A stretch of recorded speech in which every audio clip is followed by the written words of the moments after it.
নমস্কার, আপনারা শুনছেন গল্পগুচ্ছ। আজকের গল্পের তৃতীয় পাঠ, সাদাত হোসাইনের লেখা মানবজনম।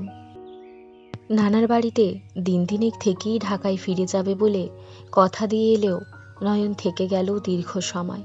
ফতেহপুরে এখনও মোবাইল ফোনের নেটওয়ার্ক তেমন সুবিধাজনক নয়। তারপরও ইলেকট্রিকের পিলার বসলেও কি এক জটিলতায় তাতে আর তার বসেনি। ফলে সঙ্গে থাকা মোবাইল ফোনখানা ব্যবহার অযোগ্য হয়েই পড়ে রইল। তবে এর মধ্যেই দূরের গঞ্জে গিয়ে একবার মায়ের সঙ্গে ফোনে কথা বলে এসেছে নয়ন। মাকে জানিয়েছে তার ফিরতে আরও বেশ কিছুদিন দেরি হবে।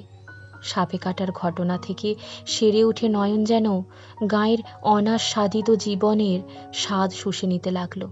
বৃষ্টিতে ভিজে ফুটবল খেলা, নৌকায় চড়ে বিলের শাপলা তোলা, মাছ ধরা, কলাগাছের ভেলায় ঘুরে বেড়ানো, এমন সকল আনন্দই উপভোগ করতে লাগলো সে। সেদিন রঘু বয়াতিকে দিয়ে নানা বাড়িতে গানের আসরও বসাতে চাইল, কিন্তু এই কথা শুনে বাড়ির সকলেই স্তব্ধ হয়ে গেল, যেন নয়ন খুব ভয়ঙ্কর কিছু বলেছে। এসব অঞ্চলে গৃহস্থ বাড়ির উঠানে রাতভর গান বাজনার আয়োজন খুব স্বাভাবিক ঘটনা। তাহলে সবাই হঠাৎ এমন ভয় পেয়ে চুপসে গেল কেন? এই প্রশ্নের উত্তরও পাওয়া গেল। সমস্যা হচ্ছে তৈয়বউদ্দিন খাঁ এসব পছন্দ করেন না। তিনি গল্প, কবিতা, গান বাজনা, নাচ কিছুই সহ্য করতে পারেন না। এই নিয়ে এ বাড়িতে ভয়ানক এক ইতিহাসও আছে। সেই ইতিহাসের মূল চরিত্র কিংবা কেন্দ্রবিন্দুও নয়নের মা কোহিনূর। কোহিনূরকে নিয়ে তখন ভীষণ দুশ্চিন্তা সকলের।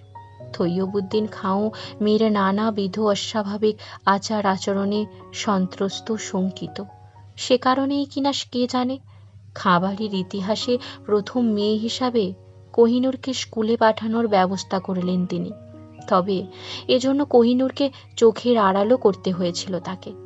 ফতেহপুরে তখনও তেমন স্কুল মাদ্রাসা নেই। তাছাড়া কোহিনূরকে নিয়ে গাঁয়ের মানুষের ভেতরেও নানা অস্বস্তি, ফিসফিসানি, ভয়, এর প্রভাব তার ওপরও পড়েছিল।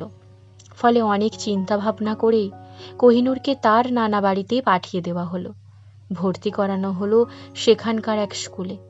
তৈয়বউদ্দিন খাঁ ভেবেছিলেন নানা বাড়ির ভিন্ন পরিবেশে থেকে পড়াশোনা করতে গিয়েও যদি কোহিনূর অস্বাভাবিকত্ব কিছুটা কমে।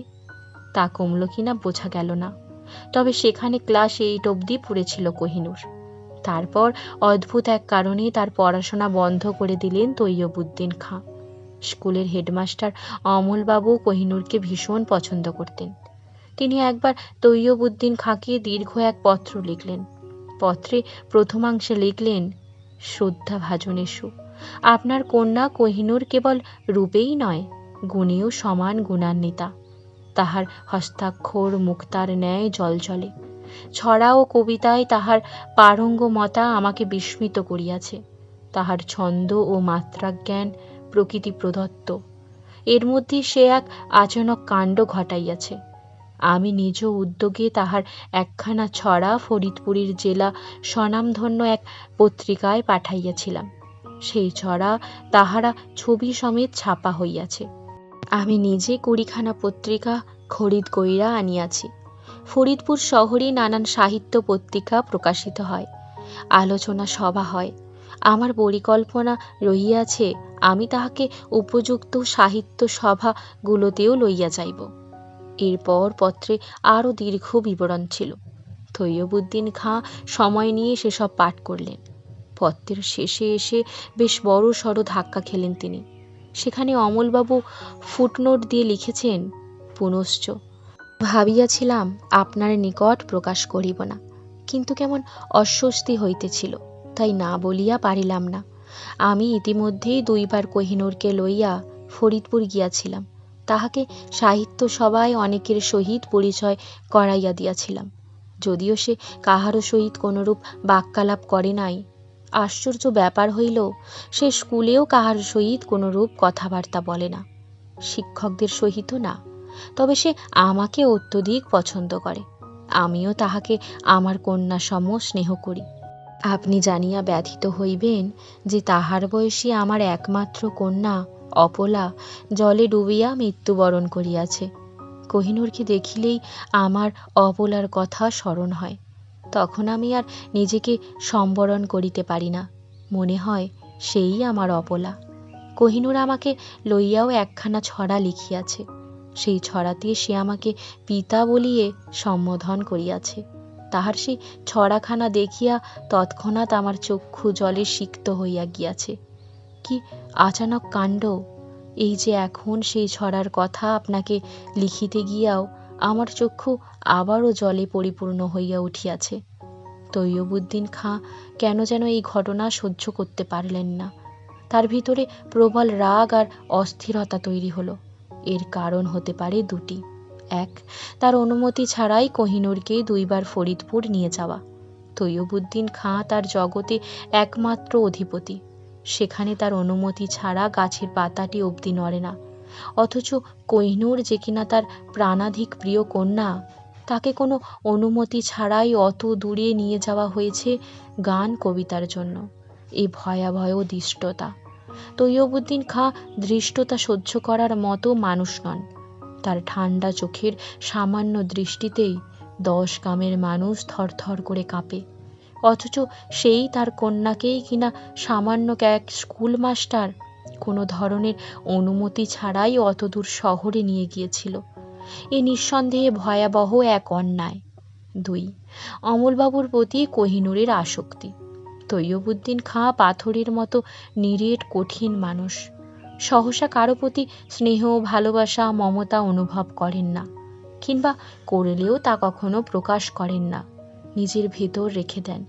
কিন্তু তার সেই পাথুরে অনুভূতির পৃথিবীতে কোহিনূর যেন আবির্ভূত হয়েছে শীতল, সর্বপ্লাবী, মায়াময় এক ঝর্ণা হিসাবে, যার স্পর্শে, দর্শনে, অনুভবে তিনি ভেজা মাটির মতো নরম হয়ে যান, ভালোবাসার তৃষ্ণা অনুভব করেন। অথচ সেই মেয়েই কিনা কোথাকার কোন শিক্ষককে পিতা জ্ঞান করে, তাকে ভালোবাসে, কবিতা অবধিও লিখে ফেলেছে, এমনকি তার সঙ্গেও অতদূর ফরিদপুর শহরে পর্যন্ত গিয়েছে। তৈয়বুদ্দিন খাঁ খামখেয়ালি, রাগী, একগুঁয়ে স্বেচ্ছাচারী মানুষ। কারো কথা তিনি শোনেন না, কারো কথায় চলেন না, বরং তার কথায় সকলকে সন্ত্রস্ত হয়ে থাকে। ফলে বিষয়টা তিনি স্বাভাবিকভাবে গ্রহণ করতে পারলেন না।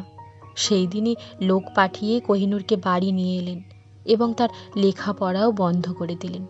কোহিনূর অবশ্য কোনো প্রতিবাদ করেনি। সে আবার একা একা তার জগতে ঢুকে গেল। তবে দিন যত যেতে থাকলো, তৈয়বুদ্দিন খাঁ ততই আবিষ্কার করতে লাগলেন তার এই খামখেয়ালি সিদ্ধান্ত ভুল ছিল। কোহিনূর যেন আগের সেই কোহিনূর আর নেই। সে আগে পৃথিবীতে একজন মাত্র মানুষের প্রতি ভালোবাসা অনুভব করত, তার সঙ্গেই সখ্য ছিল, অন্য কারো সাথেই কথা অবধি বলতো না সে। আর কোহিনূরের সেই একমাত্র প্রিয় মানুষটি ছিল তার বাবা তৈয়বুদ্দিন খাঁ।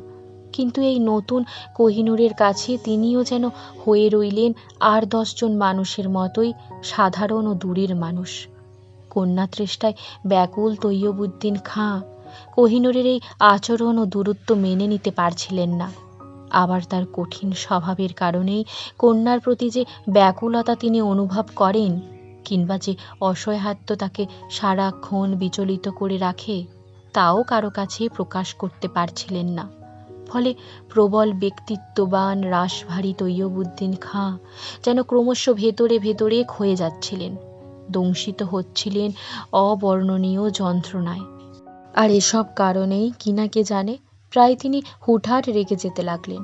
এই অভ্যাসটি তার ছিল না, বরং তার গাম্ভীর্য, স্বল্প কথন ও রাশভারী শীতল আচরণেই চারপাশ সারাক্ষণ তটস্থ থাকত। খাবারিতে যখন ফসল ওঠার মৌসুম, সেই মৌসুমে প্রতি বছর বয়াতি ডেকে রাতভর গান বাজনার আয়োজন করা হতো। জমি থেকে তোলা নতুন ধান স্তূপ করে রাখা হতো বাড়ির বিশাল উঠান জুড়ে।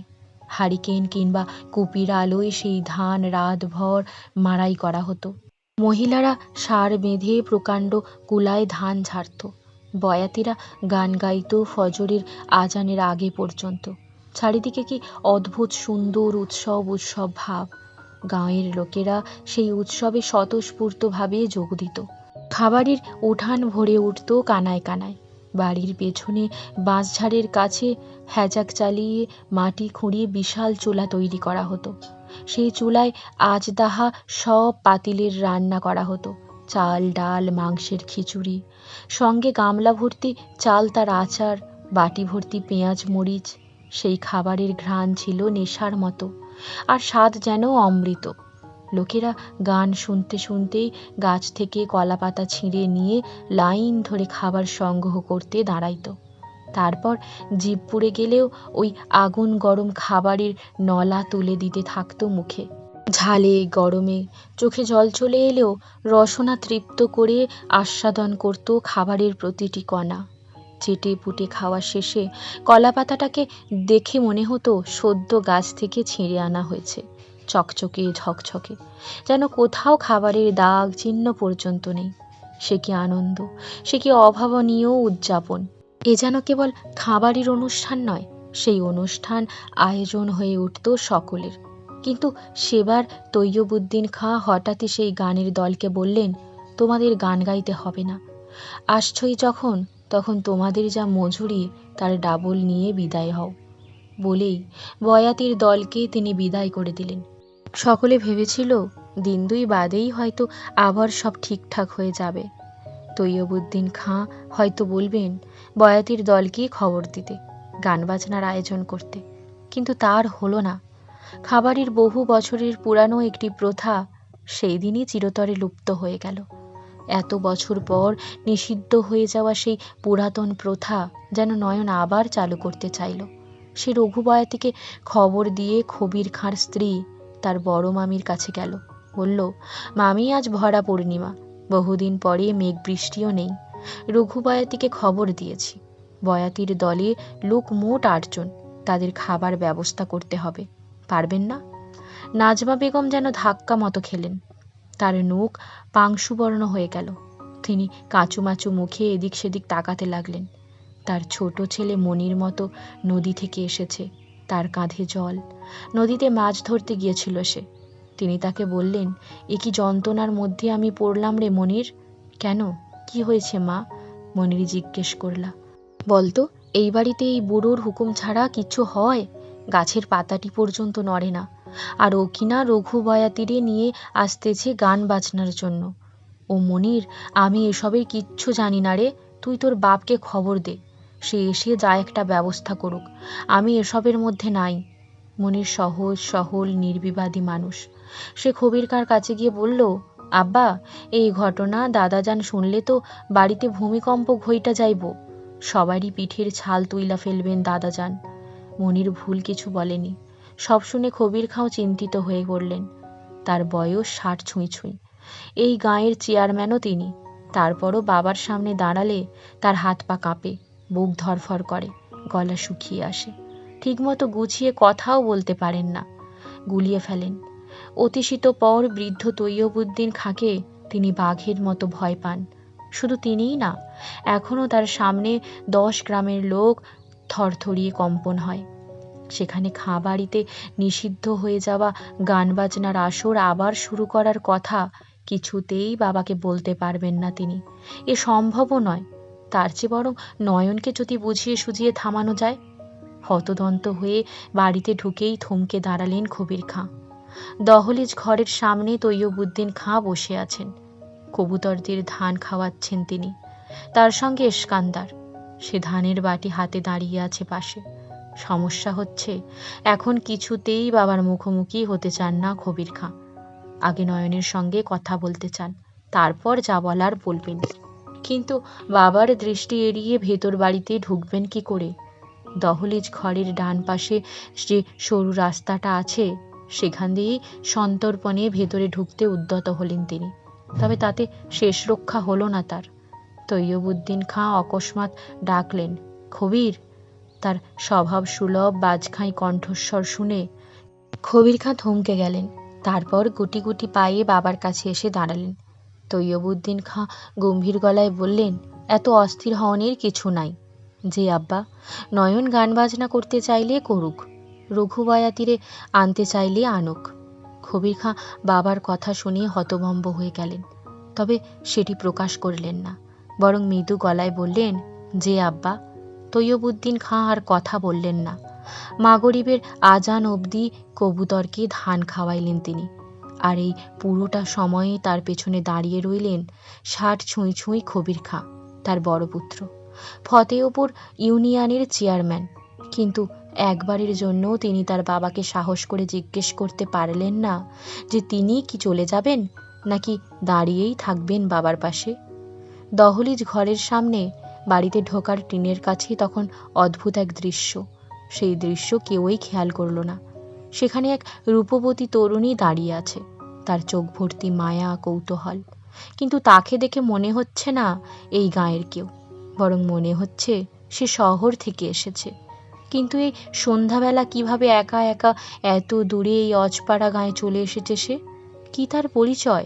কেন এসেছে সে? তরুণীকে দেখে অবশ্য মনে হচ্ছে না এসব প্রশ্নের উত্তর দেওয়া নিয়ে সে বিন্দুমাত্র বিচলিত বা চিন্তিত, বরং তার চোখে মুখে রাজ্যের বিস্ময়।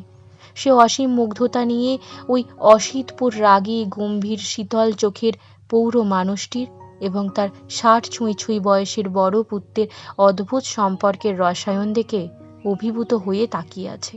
দেখে মনে হচ্ছে ছোট্ট এক শিশু তার রাগী বাজখাই মেজাজের পিতার সামনে বড় কোনো অপরাধ করে ভয়ে জড়সড় হয়ে দাঁড়িয়ে আছে। দৃশ্যটা কি ভীষণ সুন্দর। আচ্ছা, কি ঘটনা এদের? কি হয়েছে?